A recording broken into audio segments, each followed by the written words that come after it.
Hello guys, welcome to economic classes.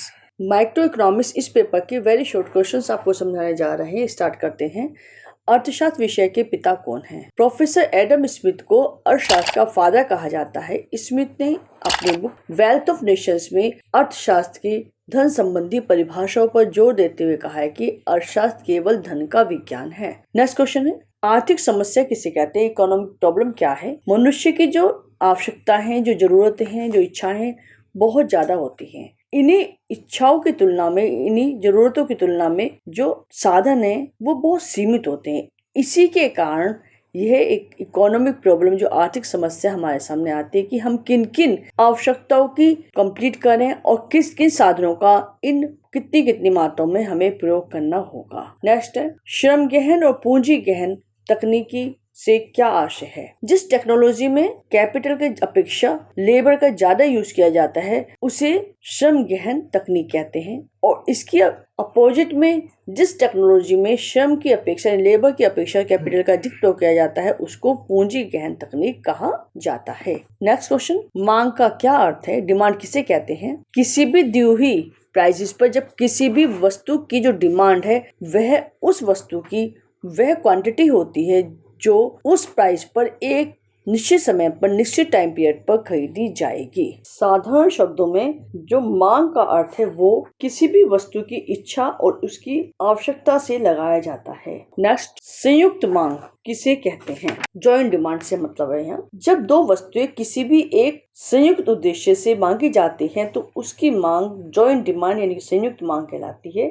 जैसे pen और ink, double रोटी और मक्खन। हम जानते हैं कि यदि पेन की डिमांड होगी तो उसके सामने स्याही की डिमांड भी होगी, इसलिए ऐसी वस्तु को कॉम्प्लीमेंट्री गुड्स भी कहा जाता है। नेक्स्ट, व्युत्पन्न मांग किसे कहते हैं? डिरिव डिमांड से मतलब है। डिरिव डिमांड किसको होती है? किस वजह से कोई भी किसी दूसरी वस्तु की मांग उत्पन्न होती है। यदि किसी भी वस्तु की डिमांड किसी भी अन्य वस्तु के प्रोडक्शन के लिए की जाती है तो उसको डिरिव डिमांड यानी कि उत्पन्न मांग कहते हैं। जिस तरह से जब किसी भी वस्तु का प्रोडक्शन किया जाता है तो उसके लिए लेबर की जरूरत होती है, कैपिटल की जरूरत होती है और जमीन की जरूरत होती है, भूमि की जरूरत होती है, इसलिए इनकी मांग की जाती है और उनकी हेल्प से किसी भी अन्य वस्तु का प्रोडक्शन संभव हो पाता है। नेक्स्ट, मांग का नियम क्या होता है? मांग का नियम क्या है? लॉ ऑफ डिमांड किसे कहते हैं? जब वस्तु के प्राइसेस में वृद्धि होती है तो उसकी डिमांड भी कम हो जाती है, और जब वस्तु के प्राइसेस में कमी होती है तो वस्तु की डिमांड में वृद्धि हो जाती है। यही मांग का नियम कहलाता है। यानी कि प्राइस और डिमांड,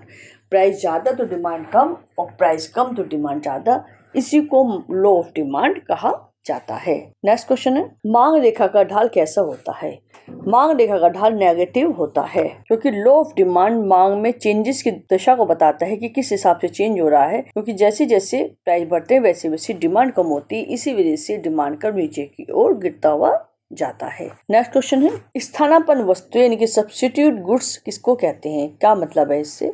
वे वस्तुएं, वे गुड्स जो एक दूसरे के स्थान पर यूज की जा सकती हैं उनको सब्स्टिट्यूट गुड्स कहा जाता है। जैसे चाय के स्थान पर हम कॉफी का यूज कर सकते हैं। यदि चाय की कीमत ज्यादा है तो कॉफी का यूज किया जा सकता है, और यदि कॉफी के प्राइस ज्यादा है तो उसकी जगह पर चाय का यूज किया जा सकता है। नेक्स्ट क्वेश्चन है, मांग रेखा डिमांड कर्व से क्या आशय होता है? जब डिमांड शेड्यूल को, मांग तालिका को एक रेखा के द्वारा व्यक्त किया जाता है, बताया जाता है, तो उसको डिमांड कर्व कहते हैं। नेक्स्ट क्वेश्चन है, निम्न कोटि की वस्तु से क्या आशय होता है? निम्न कोटि की वस्तुएं वे वस्तुएं होती हैं जिनको जो कंज्यूमर एक ऐसी दृष्टि से देखता है कि शायद उसको उनको यूज नहीं करना चाहिए, जैसे कि मोटा कपड़ा, मोटा अनाज, वनस्पति की, वो मजबूरी इन चीजों को यूज करता है क्योंकि उसके पास इतने प्राइसेस नहीं है कि वो अच्छी वस्तुओं को परचेस कर सके। इनके लिए डिमांड वक्र जो होता है, आय मांग वक्र जो होता है, वो नीचे की ओर गिरता हुआ होता है। नेक्स्ट, पूरक वस्तुएं यानी कॉम्प्लीमेंट्री गुड्स किसको कहा जाता है? पूरक वस्तुएं वे वस्तुएं जिनका यूज साथ साथ किया जाता है,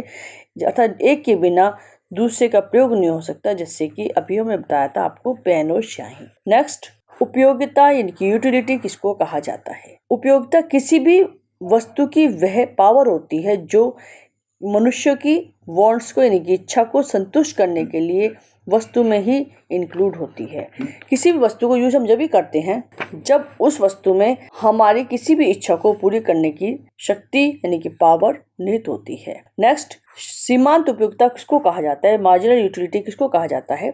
सीमांत उपयोगिता यूटिलिटी में होने वाली वह वृद्धि होती है जो उसके यूज में एक इकाई के बढ़ने के फलस्वरूप प्राप्त होती है। जैसे यदि कोई व्यक्ति किसी भी वस्तु का लगातार यूज कर रहा है तो एक यूनिट के बाद दूसरी यूनिट, तीसरी यूनिट और चौथी यूनिट, यदि वो बार बार इनका यूज करता जा रहा है तो उस यूज करने के सीरियल में जो उपभोग की जाने वाली है अंतिम इकाई को सीमांत इकाई यानी कि मार्जिनल यूटिलिटी कहते हैं। इस यूनिट को मार्जिनल यूनिट कहा जाता है। नेक्स्ट, सीमांत उपयोगिता हास नियम गोसेन का कौन सा नियम कहलाता है? Law of diminishing marginal utility professor Gaussian का प्रथम नियम कहलाता है। इस नियम का प्रतिपादन सर्वप्रथम H.S. गोसेन ने किया था। गोसेन के बाद जेवंस प्रथम अर्थशास्त्री थे जिन्होंने प्राइस निर्धारण के संबंध में इस नियम का व्याख्या की। नेक्स्ट, आधुनिक अर्थशास्त्रियों के अनुसार उपयोगिता कैसा विचार है? मॉडर्न इकोनॉमिस्ट के अकॉर्डिंग यूटिलिटी की माप संभव नहीं है, मेजरमेंट संभव नहीं है, इसलिए यह एक क्रमवाचक विचार कहलाता है। नेक्स्ट, एक वस्तु की विभिन्न इकाइयों से प्राप्त मार्जिनल यूटिलिटी के योग को क्या कहते हैं? जब मार्जिनल यूटिलिटी सीमांत उपयोगिता का टोटल किया जाता है तो वह कुल उपयोगिता कहलाता है। किसी भी वस्तु की विभिन्न इकाइयों की यूज करने पर जो भी यूटिलिटी प्राप्त होती है उसके योग को ही कुल उपयोगिता कहते हैं। नेक्स्ट, जब सीमांत उपयोगिता शून्य होती है तो कुल उपयोगिता क्या होती है? जब मार्जिनल यूटिलिटी बिल्कुल 0 होती है तो उस वक्त टोटल यूटिलिटी मैक्सिमम सबसे ज्यादा यानी कि अधिकतम होती है। सीमांत उपयोगिता हास नियम का क्या कथन है? किसी भी टाइम पीरियड पर यदि अन्य परिस्थितियों में कोई भी परिवर्तन न हो, कोई भी चेंजेस ना हो तो किसी भी मनुष्य के पास वस्तु का जितना भी स्टॉक होता है उसकी मात्रा में वृद्धि होने पर प्रत्येक अगली यूनिट की सीमांत उपयोगिता घटती जाती है। यही सीमांत उपयोगिता हास नियम का कथन कहलाता है। फॉर एग्जाम्पल, जैसे कि जब हमें भूख लगती है तो हम पानी पीकर अपने प्यास को बुझाते हैं। इसी प्रकार यदि हम ज्यादा पानी पीते रहते हैं तो हमारी एक आवश्यकता है, उसी के अकॉर्डिंग हम उस चीज को पूरा करते हैं। उसके बाद हम उसका यूज करना बंद कर देते हैं क्योंकि हमें वहाँ पर फुल सेटिस्फेक्शन मिल जाता है।